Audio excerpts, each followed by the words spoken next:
El escándalo del día. Escándalo del día.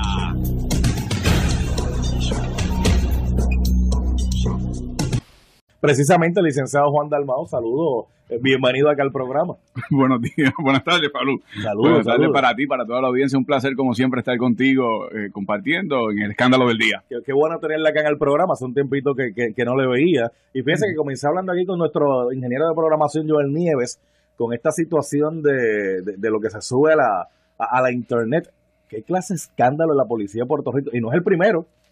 No es el primero, terrible, primero porque, bueno, pues involucra a familias, a personas que tal vez tomaron unas acciones indebidas, pero pensando que era dentro de un marco de privacidad o de confidencialidad, que como tú bien señalas y describes, al igual que el ingeniero, en estos días, con los avances tecnológicos, tal cosa no existe y no está garantizada. Eso es lo primero. Lo segundo, no deja de ser un golpe para la moral de la policía, que nuevamente en entredicho acciones que están vinculadas al uso del uniforme, los cuarteles de la policía, en momentos en donde el tema de seguridad es uno principal en la discusión pública en el país, en donde queremos todos poder tener un nivel de confianza con respecto a los funcionarios públicos de seguridad y orden, y sin embargo cuando uno ve este tipo de comportamiento, pues también la gente se queda con un sentido y un mal sabor en cuanto a lo que debe ser un compromiso con el servicio público.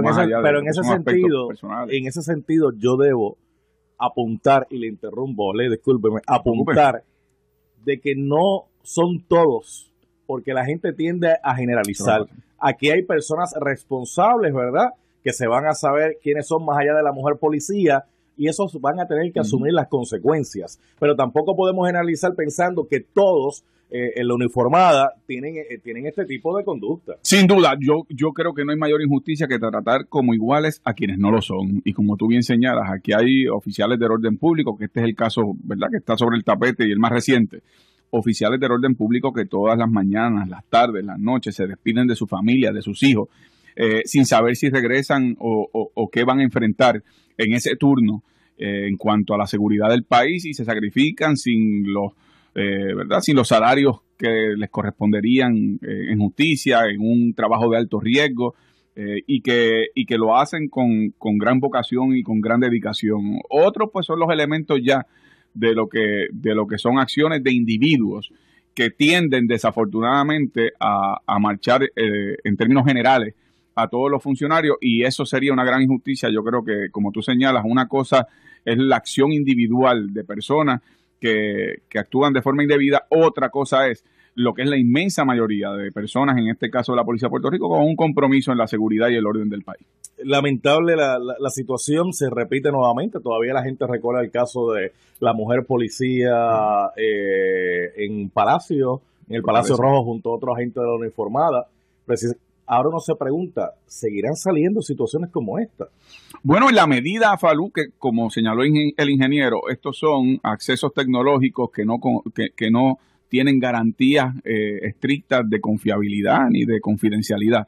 En esa medida, pues veremos que mientras haya acciones que sean cuestionables, al tiempo que haya personas inescrupulosas que aprovechen situaciones para divulgar este tipo de información, pues podrá seguir ocurriendo. Me gustaría pensar que no, pero la realidad es que vivimos en tiempos distintos donde el acceso a información mediante los avances tecnológicos, que tiene en sí mismo unas grandes ventajas, pero al mismo tiempo se pagan unos precios, en este caso el de rendir aspectos de confiabilidad y confidencialidad que en otros ámbitos se tenían y que ahora por esos avances tecnológicos no se tienen.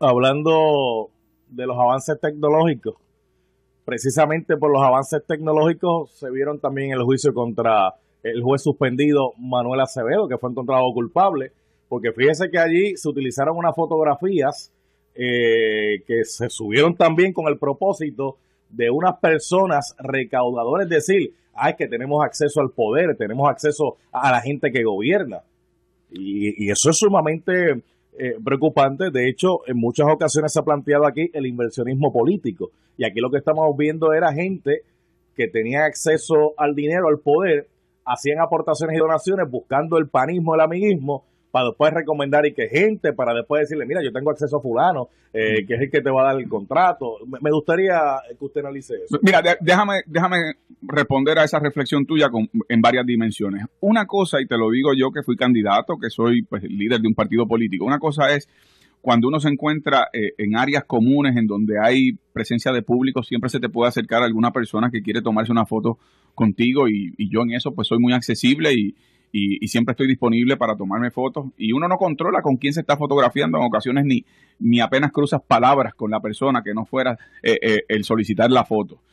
Así que en esos casos pues uno no tiene control quién se fotografía con uno. Otro caso, es como tú señalas, ya personas que en el contexto de lo que son cócteles, desayunos, almuerzos, cenas, a $1,000, $2,000 el plato, en donde ya hay una intimidad mayor con respecto a un intercambio con el aspirante, con el candidato o con el gobernante o con el funcionario electo, en donde ya hay un intercambio de palabras, ya sabes que él es donante, ya hay una identificación con respecto a su inclinación política a favorecer esa candidatura. En esos contextos uno debería tener mucho más rigor al momento de entablar conversación y entablar relación con esa persona, porque aun cuando sea a espaldas de la figura política, esa persona, esas fotos las puede utilizar, si son personas sin escrúpulos, para una especie de resumen de acceso político al poder y decirle a la persona, hazme este favor porque mira, en esta foto yo estoy con fulano, con sutano, en una recaudación de fondos donde yo le aporté tanto y eso me da acceso a yo pedir. Y a la que no todo el mundo tiene acceso, que eso era el planteamiento que iba a hacer, porque déjame decirle algo. Gente de a pie, gente de la calle, que yo conozco y me topo todos los días con ellos, no pagan $1,000 por un desayuno donde hay 2 huevitos y donde lo que hay es una tostadita. Nadie paga por eso. Están pagando por el acceso a tener la foto con el político, sea el que sea. Sea el que sea, y además o con el jefe de agencia o con las personas que dan los permisos, y de esa forma sentirse que tienen no solo ellos personalmente ese acceso, sino además hacer la representación a terceros, diciéndoles, mira que yo estuve en tal actividad y yo saludé a fulano de tal y además le di tanto dinero para esa actividad, porque la realidad, Falú, es que estas personas que tú señalas que son capaces de pagar desayuno a $1,000, $2,000 el plato, o una cena a $1,000, $2,000 el plato, son personas que están haciendo su facturación luego con respecto a la contratación de aspectos gubernamentales y servicios profesionales que se prestan al gobierno. Y eso le ha costado al país mucho, ha sido el germen de la corrupción en Puerto Rico, y ahí hay ríos de tinta y bosques de papel de lo que se ha escrito en la historia puertorriqueña, de figuras que fueron muy poderosos políticamente y que están en la cárcel o estuvieron en la cárcel o algunos vías en camino a estar en la cárcel, y aquellos que desde el aspecto privado se beneficiaron de cooptar económicamente a esos funcionarios públicos. Así que yo creo que este es el recordatorio más reciente, no es el único, no es el primero, ojalá fuese el último, pero no lo va a ser. Antes de pasar con respecto al inversionismo político, claro, que tú antes señalabas, de pasar al Departamento de Transportación y Obras Públicas, donde también podríamos analizar el inversionismo político, los recaudadores, antes de pasar ahí, me gustaría un comentario suyo, 2 cosas. Número 1, sobre el veredicto de culpabilidad de un juez que está suspendido, que ni tan siquiera ha sido destituido al momento, está suspendido. Oiga, licenciado Juan Dalmau, pero ¿hasta dónde va a llegar la corrupción? Sí, mira, yo creo que en primer lugar, aquí todas las ramas de gobierno están salpicadas de alguna manera por lo que son actos indebidos, actos ilegales o actos de corrupción. Desde los tentáculos del narcotráfico, que tocan las 3 ramas, hasta lo que tiene que ver los beneficios personales de personas que tienen unas esferas de poder y de autoridad determinantes, delegadas por el pueblo de Puerto Rico, ya sea porque fueron electos o porque esos funcionarios electos en el ejercicio de sus facultades constitucionales los nominan y los nombran, como el caso de la rama judicial y los jueces, en donde hemos visto acciones que dejan mucho que desear. Yo vuelvo a tu planteamiento inicial. No podemos generalizar. Aquí hay una rama judicial con funcionarios muy comprometidos, igual que el Departamento de Justicia, fiscales muy comprometidos, igual en el Ejecutivo, el Legislativo, pero no podemos tampoco tapar el cielo con la mano, desconociendo que como los tentáculos del narcotráfico, al igual que los de la corrupción, eso también ha salpicado todas las ramas. Y ese juez que señalas es la primera vez que un juez es convicto por actos de corrupción en la historia de Puerto Rico, y en donde debería ya, una vez esa convicción habiendo sido anunciada, debió haber sido destituido. Yo creo que es una lección para que el país reflexione. Y vamos un poco más allá, Falú. Los jueces, en el caso de los jueces, son funcionarios públicos que no son electos, porque el Ejecutivo, el gobernador es electo, y él designa quiénes son sus secretarios de agencia y está sometido y se somete al criterio y el crisol de los electores. Y los legisladores, la rama legislativa, está sujeta también a las determinaciones que tomen los electores en su momento, pero no los jueces es por término. Y por lo tanto, yo creo que debe servir de reflexión este último capítulo de la convicción de este juez, para comenzar un debate y examinar si la nominación y designación de los jueces debe continuar a manos de las ramas políticas. Porque si te fijas, todo el entramaje de cómo se llega a los actos de corrupción de este juez es precisamente una persona que decía tener acceso a figuras políticas que en su momento lo podían designar al Tribunal de Apelaciones porque tenían la autoridad constitucional de hacerlo. Y hay que pensar en una revisión, de una reflexión profunda, de que aquí se creen unas escuelas especializadas de la judicatura, que se establezcan unos criterios para nombrar jueces mediante una terna evaluada por las escuelas de derecho, la facultad, el colegio de abogados, las ramas constitucionales, pero que sea algo mucho más amplio que meramente el criterio de que el gobernador nomina y el Senado da su consentimiento y su aprobación. Yo creo que tenemos que ir más allá. Por ejemplo, en España se utilizan sistemas de lo que se llama el sistema de oposición, donde funcionarios compiten a base de su desempeño académico, su función jurídica, su compromiso en términos de la judicatura, cuando son renominados, su desempeño desde el estrado, su temperamento judicial en la acción, y compiten, y de acuerdo a unos criterios se designa a la persona. Se me fue a España porque obviamente sabe que en los Estados Unidos hay jurisdicciones donde los jueces van a elecciones, pero eso también crea un problema, claro, porque si hay gente que está respaldando a esos jueces, le están dando algún tipo de aportación para sus campañas como jueces, como ese juez a la hora de tener que bregar con la persona que le dio un donativo o alguien, o una amistad, pero lo vamos a discutir más adelante, porque es que tengo que hablar con usted un montón de temas y el tiempo va corriendo. Regresamos al inversionismo político. Obras públicas.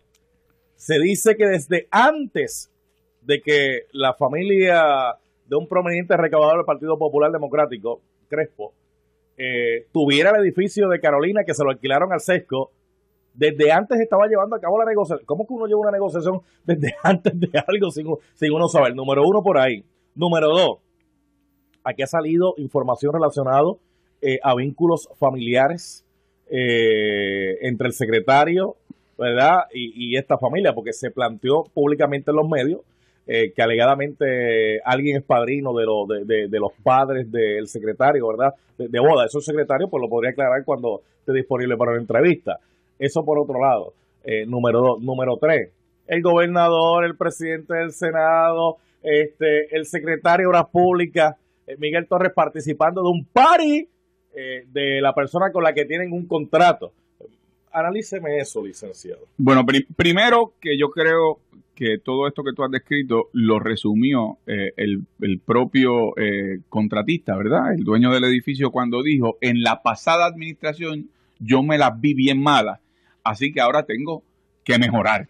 O sea, él tenía ya en su esquema mental la expectativa de que bastaba con que ganara el partido al que le aporta económicamente y por el cual vota, para sentirse con un derecho titular de que a él es el que tienen que contratar, independientemente que haya mejores locales, mejores establecimientos con mejores servicios y acceso a la ciudadanía.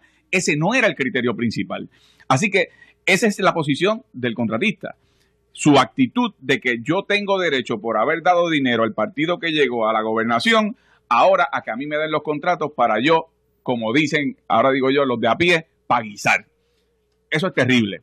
En segundo lugar, la actitud del gobierno. Yo creo que no hay mayor desinfectante que la luz del sol. Y aquí, si no llega a ser por los medios de comunicación, aquí no se sabría mucho de lo que se está discutiendo públicamente.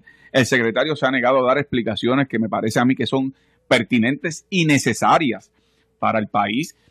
Lo que puede ser vínculos familiares, lo que puede ser negociaciones previas, incluso a que fuera designado, lo que fue el procedimiento que no siguió los canales correspondientes, en donde la propia Contralor, aún ejerciendo un criterio de autolimitarse en su expresión pública porque sabe que es algo que puede evaluar, pero le llamó la atención, vamos a ponerlo de forma más general, le llamó la atención que ese contrato tuviera unas cláusulas de penalidad tan leoninas a favor del dueño del establecimiento y de la estructura, en contra de los mejores intereses del gobierno y del interés público, que el interés público no es algo en el vacío, el interés público es tu bolsillo, es el mío, el que nos escucha, que pagamos contribuciones, y con esas contribuciones es que están pagándole a estos inversionistas políticos que luego pasan factura.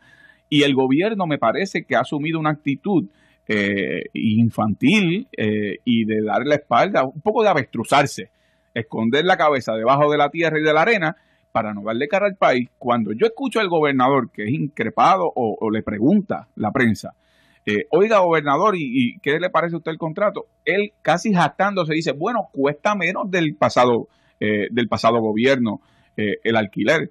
No costará menos, pero eso no significa que esta parte no se está beneficiando indebidamente y que no se siguieron unos canales y que hay unas cláusulas de penalidad que no obedecen al mejor interés público. Y que posiblemente si hubiesen buscado otras alternativas hubiesen costado mucho menos todavía. Mucho menos porque todavía. El gobierno tiene un montón de edificios por ahí que están abandonados, que no lo usan para nada, que los podrían rehabilitar y darle el mantenimiento necesario para que se hubiese movido esas facilidades allí, pero no sabemos si hicieron ese ejercicio. Y que fuera más accesible. Después de todo, el SESCO da servicios a la ciudadanía. ¿Qué Crespo dijo usted? El SESCO. Perdón, es que escuché mal.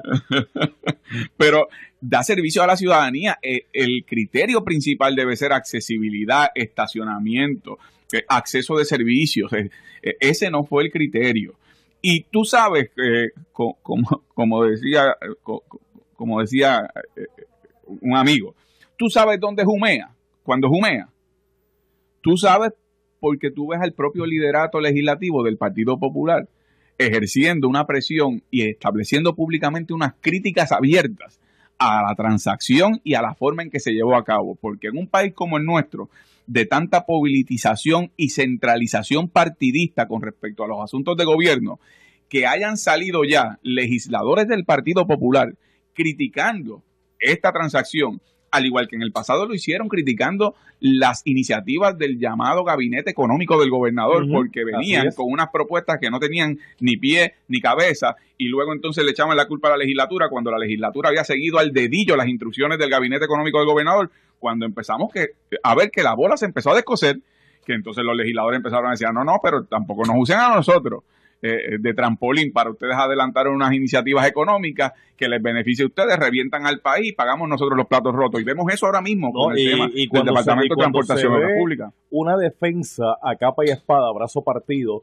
de yo soy el supervisor y yo estoy satisfecho porque para mí no hay nada a este momento. Oiga, es carretera que está en quiebra, es transportación obras públicas, es la Autoridad Metropolitana de Autobuses, es la Autoridad de Transporte Marítimo que le dan servicio a Vieques y Culebra, que están sufriendo las consecuencias. Claro, como la Marina no está allí ahora, el Partido Independentista no mira para Vieques para nada, porque si la Marina estuviese allí, serían los primeros haciendo desobediencia civil. ¿Dónde está el PIB en este momento? ¿Dónde están los campamentos allí en el puerto en Fajardo, en Vieques y en Culebra? No me lo conteste ahora. Oye, Falú, tus leones trepan palos, ¿ah? No me lo conteste ahora. Trepan palos y son entrenadores también. Regresamos en breve. Bueno, aquí estamos de regreso en el escándalo del día a través del 630 de Noti1. Estoy con el licenciado Juan Dalmau, del Partido Independentista Puertorriqueño. Ya me invito a dar la oportunidad para que usted conteste lo que dije de Vieques. Claro, porque cuando estaba la Marina, ¿verdad? Y ocurrió el incidente con David Sanes, allí llegó el PIB, montaron campamento, se treparon los populares en el PON y se treparon algunos PNP también en ese PON. Y hasta que no se vayan de aquí no nos vamos. Y se fue a la Marina.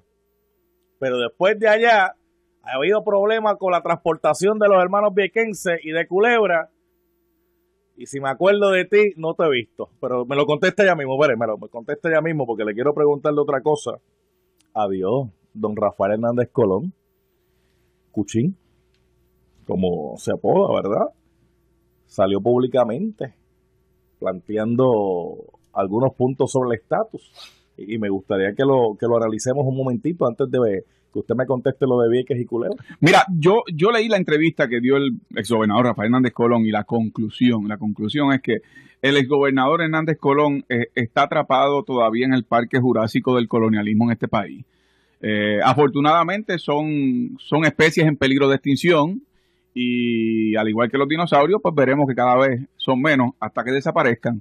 Pero ciertamente la realidad que el licenciado Rafael Hernández Colón no quiere reconocer es que en Puerto Rico la inmensa mayoría de los electores en el plebiscito de mayor participación en la historia repudió el régimen colonial y territorial que representa el actual Estado Libre Asociado. Y esa es una realidad monda y lironda que él, por su teología y dedicación al colonialismo, quiere desconocer. Pero incluso dentro de las propias filas del Partido Popular hay sectores, y particularmente de sus miembros militantes, electores, que ya quieren superar el régimen colonial que representa el ELA, y algunos creen en una fórmula de asociación soberana, algunos creen en alguna libre asociación. Yo, como independentista, creo en la independencia. No veo qué facultades debemos delegar a otro país que no podamos ejercer nosotros mismos. Pero entiendo que haya personas que, por lo menos dentro del Partido Popular, han ido dando los pasos para lo que es un mundo moderno, en donde la soberanía es el instrumento que te inserta a los mercados mundiales, a los mercados internacionales, para el mejoramiento de nuestra productividad económica, social, política. Pero de nuevo, cuando ves eso, que es un concepto moderno de globalización, de tratados multipolares, a lo que es esta idea de lo que me parece a mí el liderato actual del Partido Popular, o entre ellos encabezados por Rafael Hernández Colón y Prole, es que están como Juana la Loca, aquella reina de España que cuando murió Felipe el Hermoso, pues entonces se paseó el cadáver por toda España porque no aceptaba la muerte de su marido, y entonces ellos están que no aceptan que el ELA ya murió y que su acta de defunción fue firmada por este pueblo en el pasado plebiscito. Ahora hay que dar los pasos para encaminar ese proceso de descolonización. El PIB ha hecho una propuesta concreta. El PIB ha propuesto una asamblea de estatus. Te voy a decir lo siguiente. El colmo,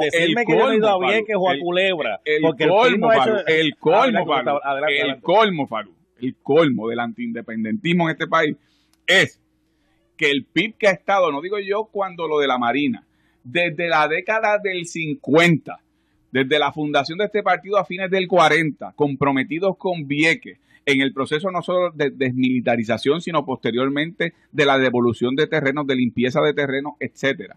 Ha estado comprometido con Vieques, que porque hayan incumplido los gobiernos populares y PNP por oportunismo y por incompetencia, que también le quieran echar la culpa al independentismo, que ha estado allí, y que dicho sea de paso, el licenciado Adrián González, desde que comenzamos funciones en el Senado este cuatrenio, ha sido el enlace específico de la oficina de María de Lourdes con los asuntos de Vieques, y María de Lourdes ha viajado periódicamente a Vieques, en particular precisamente por los señalamientos que tú haces, el problema de transportación marítimo, el problema de los servicios médicos, el problema de los servicios gubernamentales, el problema de educación y educación especial en Vieques, el problema de criminalidad, que desafortunadamente también es un problema muy serio que enfrentan los viequenses. Así que el PIB ha hecho, como en el pasado, como en el presente y hará en el futuro, ha hecho todo lo que está a su alcance. Ahora, si gobiernos populares y PNP por oportunismo y incompetencia no han cumplido, yo creo que eso merece el señalamiento correcto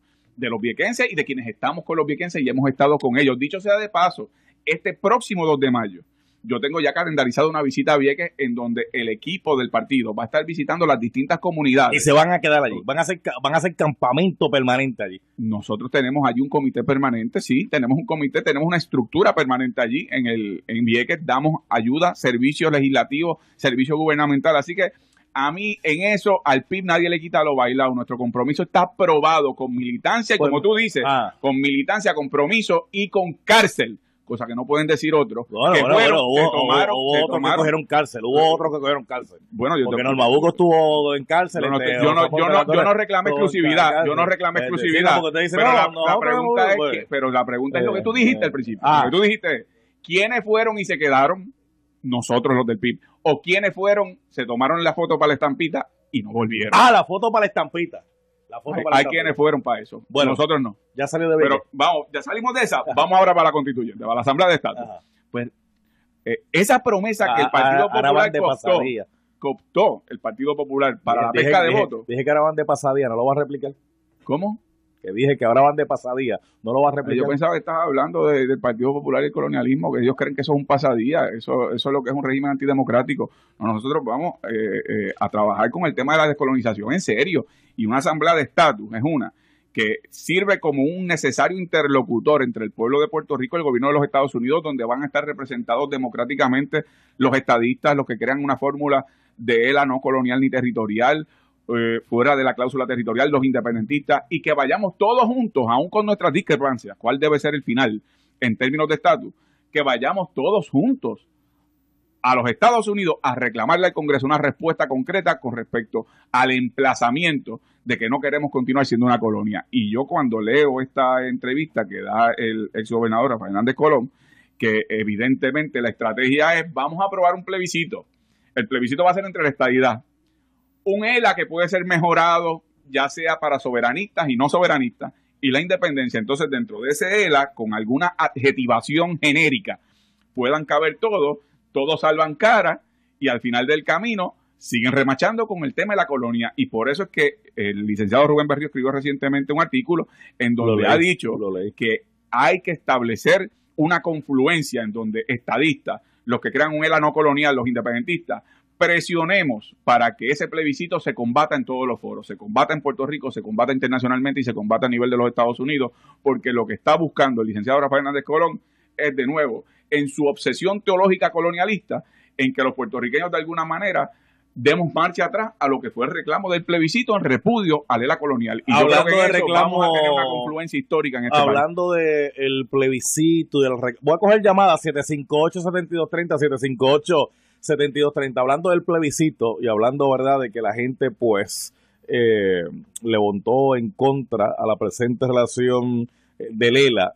Hubo una segunda parte en ese plebiscito donde la gente votó a favor de la estadidad. Más allá de si está de acuerdo con eso o no está de acuerdo con eso, hay una propuesta de que se busque la forma y la manera de que sea un plebiscito estadidad sí o no. De hecho, el expresidente del Partido Popular Democrático dice, vamos para adelante, yo no le tengo miedo. Mira, si ganó, ganó. Y si pierde, pues mira, se acabó el baile. Mira, yo no estoy de acuerdo con esa propuesta. En primer lugar, déjame aclarar, en la segunda pregunta, como tú señalas, aunque lo señalas como un asunto marginal, yo quiero sí aclararlo para el país. En la segunda pregunta está sujeta a interpretación, y ahí si le preguntas a un estadista te va a decir la estadidad ganó, y si le preguntas a uno que no cree en la estadidad va a decir de acuerdo a la participación completa de los electores y dadas las dinámicas electorales en el país, realmente no obtuvo mayoría. Así que ese es un debate parecido al que podríamos tener de cuántos ángeles caben en la cabeza de un alfiler. O sea, podemos estar aquí meses discutiéndolo y bueno, pues tú tendrás tu posición y yo la mía.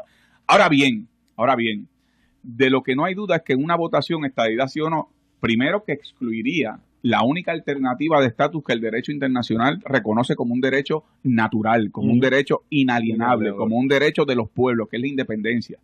Y en segundo lugar, si pierde la estadidad, ¿cuál es la consecuencia lógica?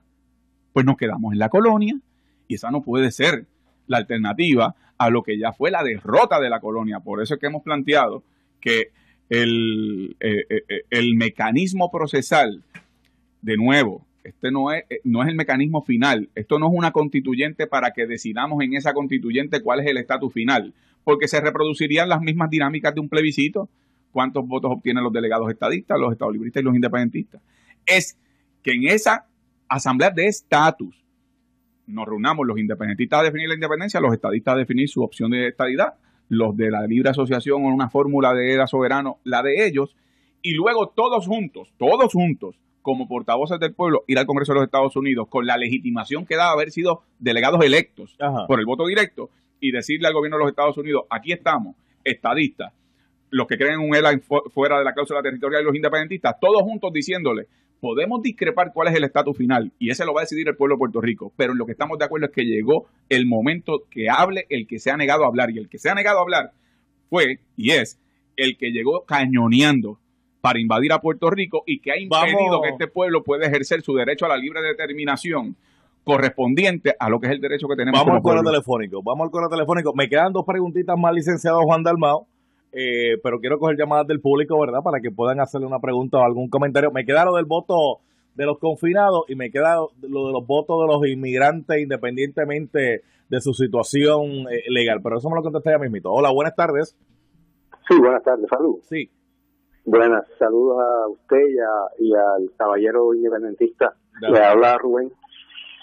Una pregunta. Yo siempre he creído que esto claro, del parasitaje de Estados Unidos, como es el partido parásito democrático, yo digo, esta gente no se está dando cuenta que ahora mismo Cuba está abriendo, hay unas oportunidades inmensas para Cuba.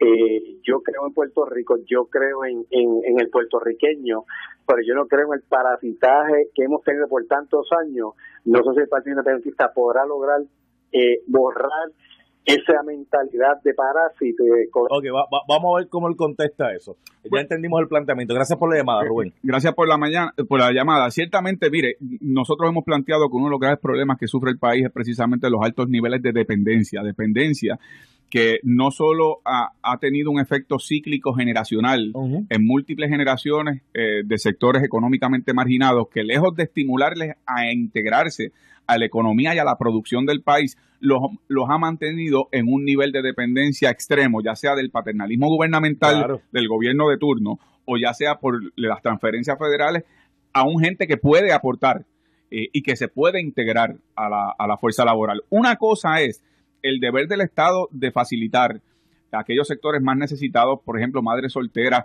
que tienen el dilema ético-económico ético-familiar económico de si cuidan al niño no pueden ir a trabajar o estudiar, pero si entonces lo ponen en un cuido, tienen que trabajar y con eso pagar el cuido no es suficiente dinero para la familia. El Estado debe ayudar a esa persona para que se integre plenamente sin esas limitaciones, personas que tengan impedimentos, ya sea por su condición física o personas que ya en su tercera edad no pueden integrarse plenamente a la fuerza laboral, pero que dedicaron sus años a producirle al país y que hay que darle los servicios necesarios. Eso es una cosa. Otra cosa es lo que ha pasado, que aquí personas que tienen la capacidad física, mental para integrarse a la fuerza laboral, lo que hacen es vivir del cuento. Y yo creo que eso hay que cambiarlo porque los efectos sociales de eso, es como decía mi abuelo, cuando veía a un muchacho en problemas, eso es falta de oficio. Pero déjame decirle algo, hay mucha gente que prefiere vivir del cuento, porque si le cuento que salen a trabajar y cada día ven que el esfuerzo y el sacrificio que están haciendo, el Estado se le está quedando con él, pues mire, ¿qué cuento es ese? Por eso es que tiene que ir de la mano con una determinación de quiénes van a dirigir los destinos del pueblo de Puerto Rico y quienes han decidido, quienes deciden, ¿verdad?, quién va a dirigir los destinos, tienen que hacer una reflexión también. O sea, a veces le echamos mucha culpa a los que son electos y se nos olvida quienes los eligen. Hay que asumir una reflexión individual de responsabilidad cívico-electoral. Deje coger esta llamada. Hola, buenas tardes. Ya, espérate, engancho, pues vamos a la otra. Hola, buenas tardes. Hola, salud, buenas tardes. ¿Quién está por aquí? Sí, Pérez de Añasco. Adelante, Pérez. Pues quiero felicitar a Juan Dalmau. De hecho, yo voté con él en las pasadas elecciones. Y entiendo que en Puerto Rico no saben valorar la calidad ¿verdad? Del intelecto de los integrantes del PIB, pero bueno, eso es otro tema.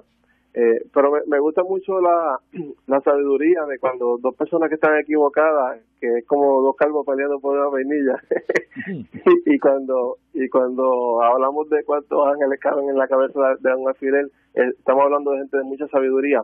Pero quería plantearle el asunto de que en las próximas elecciones hace falta una coalición de fuerza, pues de una fuerza política que tenga posibilidad de triunfo, que no sea ni popular ni PNP, obviamente, que pueda aglutinar todas estas personas que están enojadas y defraudadas por las administraciones rojas y azules, y me gustaría saber si ellos están dispuestos a tender puentes con los partidos pequeños que tienen en común la soberanía, y yo creo que eso sería un gran avance para sacarnos del bipartidismo tóxico que hay en Puerto Rico. Bien, gracias por la llamada. De hecho, no todos los partidos pequeños están a favor de la soberanía. Pero bueno, adelante, licenciado. Bueno, primero, déjeme agradecerle, Pérez, por sus generosas palabras hacia mi persona. En segundo lugar, déjeme decirle que, en efecto, como planteaba hace un rato, la propuesta que está sobre el tapete de tratar de alguna manera darle respiración artificial a un ELA que ya su acta de defunción fue firmada por los electores, es un paso precisamente en esa dirección, lanzar puentes. Por eso mencioné, siendo yo independentista, mencioné que aquí tiene que haber una confluencia de voluntad entre aquellos que creen en la estadidad, entre aquellos que creen en un ELA fuera de la cláusula territorial, entre los que somos independentistas, que aunque discrepemos sobre el final de cuál debe ser el estatus del país, tenemos que ponernos los pantalones y las faldas en nuestro sitio y reclamarle al que se ha negado a hablar, que es el gobierno americano, a que responda a la voluntad democrática de este pueblo de superar el régimen antidemocrático colonial. Se me acaba el tiempo. Y antes que se me retire, porque ya usted había abundado sobre eso, el voto a los confinados se está discutiendo en este momento si deben tener o no deben tener derecho a votar. Escuchaba al representante Carlos Varela, que fue el que presentó el proyecto, que esto sería prospectivo, que si se aprueba sería para confinados, ¿verdad? Nuevos, como quien dice, porque el que ya tiene ese derecho, pues no se lo quitarían. Bueno, mira, yo creo que el problema del voto de los confinados no es que lo ejerzan. Yo, al contrario, yo creo que eso, si tú tomas las jurisdicciones de países que tienen unos gobiernos civilizados, hay una participación de personas que están confinadas y que son parte de la sociedad, aunque estén purgando sus condenas por haberle fallado a la sociedad, pero son parte de ella y tienen familia, porque ¿qué es lo próximo? Le quitamos el voto a las familias también, o servicios médicos, después de todo, ¿para qué gastar dinero en servicios médicos y de salud para una persona que está confinada? O sea, hay que tener en eso un nivel de civilidad y de humanidad. Ahora bien, Falú, yo creo que aquí la clave es otra, y la preocupación debe ser otra. El confinado es un ser humano que está bajo el control del Estado, del gobierno. Y lo que tenemos que asegurarnos, que es lo que se ha señalado en el pasado, es que ese confinado al momento de ejercer el voto lo haga libre, voluntariamente y fuera de coacción o presión que puedan ejercer oficiales de custodia, funcionarios públicos, promesas de gobiernos de turno, intercambio con respecto a que si no votas así o votas así, se te quitan visitas o se te limitan. Como en el pasado se dijo que se había llegado a un acuerdo por parte de los populares con los nietas, ¿verdad? Que eso todos esos señalamientos, eso es lo que hay que garantizar, te lo digo como comisionado electoral, que ese voto se ejerza libremente por parte del voto a los inmigrantes independientemente de su condición legal. Mira, ahí rápidamente, la Constitución lo que dice es que aquí el sufragio tiene que ser universal y tiene que ser de acuerdo a lo que es libre de coacción y voluntariamente. Y la legislatura es la que establece los criterios. Los criterios que establece la legislatura de acuerdo a la ley electoral es ser ciudadano de los Estados Unidos y de Puerto Rico. Por lo tanto, ya ahí es el primer escollo de la propuesta del gobernador. Tiene que enmendar la ley. Y en segundo lugar, hay unos elementos preocupantes. Por ejemplo, vamos a volver a los tiempos de los fletes de aviones, en donde aquí se alquilaban vuelos completos llenos de gente para traerlos a Puerto Rico, que votaran y al otro día devolverlos a su lugar donde verdaderamente residen y es su domicilio. En segundo lugar, vamos de alguna manera en esa propuesta a garantizar que el que ejerce el voto se queda en Puerto Rico para vivir las consecuencias del voto que emitió, o es que viene, vota para favorecer a un candidato y luego coge las maletas y se va, y nos quedamos los que nos quedamos de verdad, sufriendo las consecuencias de ese comportamiento electoral. Y en tercer lugar, Falú, el operativo estructural de la comisión, esto no se consultó con la Comisión Estatal de Elecciones, lo cual denota improvisación de parte del gobernador en su anuncio y denota además un elemento genérico de decir que le reconoce algo tan importante como es el derecho al voto a un sector o a una facción de la ciudadanía en Puerto Rico que no hay todavía una estructura de cómo se va a implementar. Bueno, Pancho, se nos acabó el tiempo. ¿Estás listo en el control, verdad, Pancho? Ahí, bien chévere. Yo creo que eso es como que Juan Dalmau 2016, comenzando desde Vieques, saliendo en la lancha hacia la Isla Grande. Mira, el 2 de mayo te vas conmigo, el 2 de mayo vas conmigo. Pero el 2, sí, el fin de... Por favor, que hayan lanchas allí. Que sí, no, bueno, eso sí. Que voy para allá. La transportación, que tiene que... Mira, Falú, rápidamente, porque esto es un tema bien importante. Recuerdo, el paz descanse, doña Pupa, que siempre llamaba en el programa de los sábados de Noti1 que yo participaba. Alba Encarnación. Te voy a decir lo siguiente. Un país que tiene 2 islas municipios que no ha sido capaz por más de 3 décadas de tener un sistema de transportación accesible, eficiente, con un itinerario fijo, es un país que denota que ha fracasado absolutamente la administración pública.